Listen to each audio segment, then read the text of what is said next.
Assalamualaikum warahmatullahi wabarakatuh. Alhamdulillahirabbil alamin, wassalatu wassalamu ala asrofil anbiya'i wal mursalin wa ala alihi wa sahbihi rasulillahi ajmain, amma ba'du.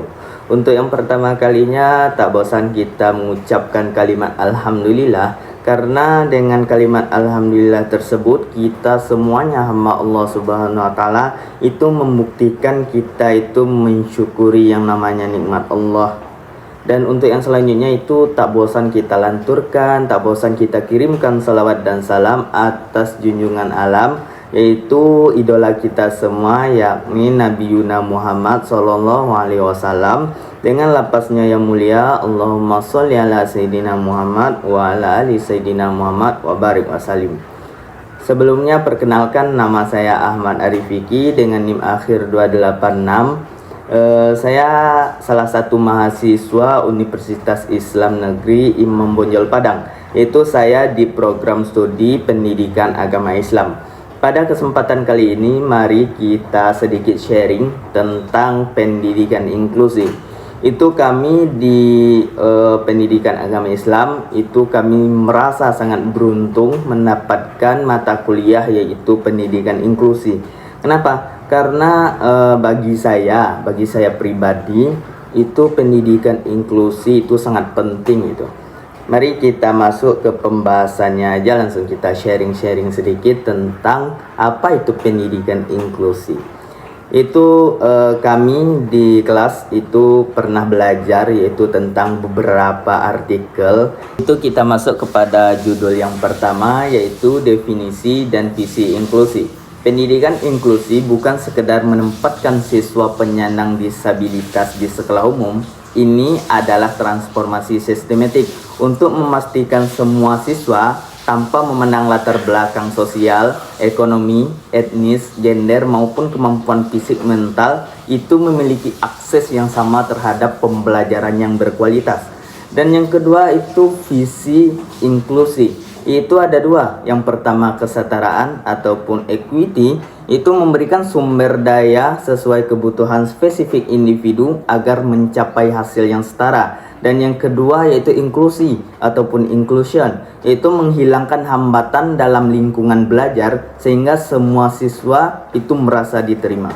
Dan materi artikel yang kedua yaitu keuntungan pendidikan inklusi. Pendidikan inklusi itu memberikan manfaat yang sangat meluas, tidak hanya bagi siswa dengan kebutuhan khusus ataupun ABK, tetapi juga bagi seluruh ekosistem di sekolah. Yang pertama itu kayak contohnya itu bagi siswa reguler dan juga bagi guru dan sekolah. Pasti setiap keuntungan itu sama-sama kita ketahui pasti ada tantangannya dulu supaya keuntungan itu bisa tercapai.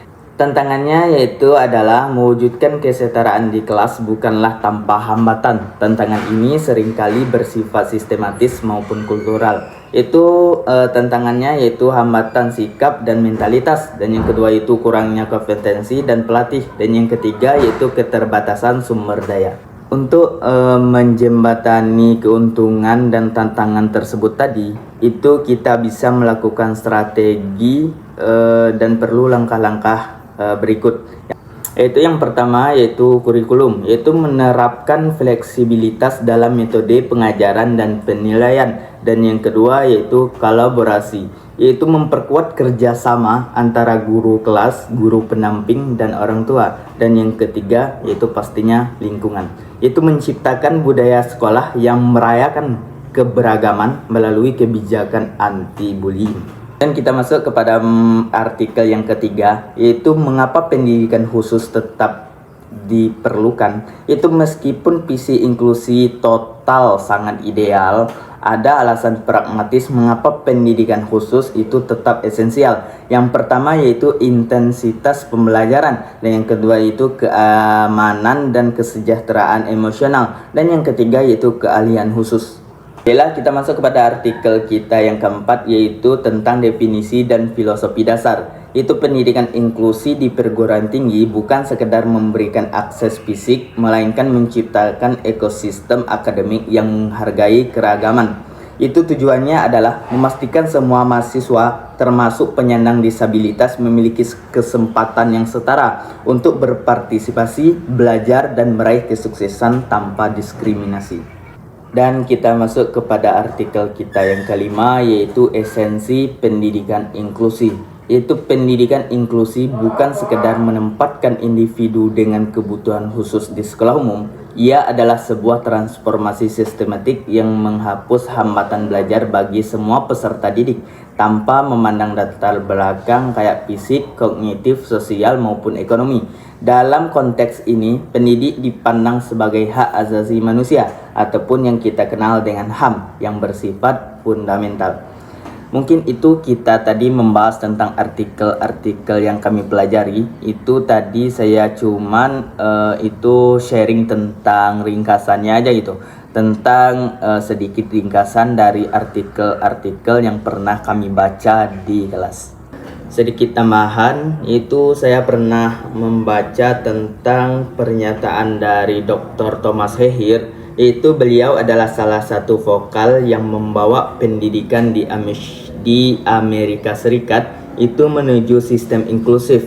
Itu beliau mengatakan yaitu inklusi bukan tentang sekedar membawa anak masuk ke dalam dunia kita, tetapi bagaimana semua anak itu merasa memiliki gitu. Itu yang beliau katakan tentang inklusi. Itu kayak contoh, itu kan ada anak ABK, yaitu anak berkebutuhan khusus, itu masuk ke dalam kelas reguler gitu.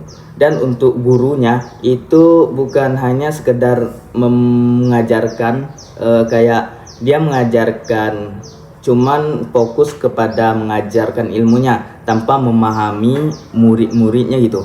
Kan sama kita tahu bahwa semua murid itu berbeda. Mungkin ada berbeda dengan emosionalnya, secara fisiknya, dan untuk guru itu perlu memahami kondisi muridnya.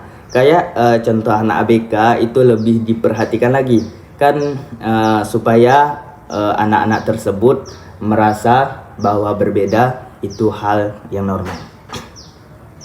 Mungkin itu tadi ya sharing dari saya, Ahmad Arifiki. Kita sama-sama belajar di sini.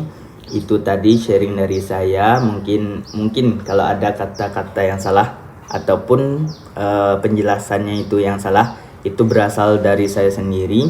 Kalau yang benar itu berasalnya dari Allah Subhanahu wa taala. Saya akhiri dengan kalimat yang sangat orang Islam itu suka mendengarnya, yaitu Assalamualaikum warahmatullahi wabarakatuh.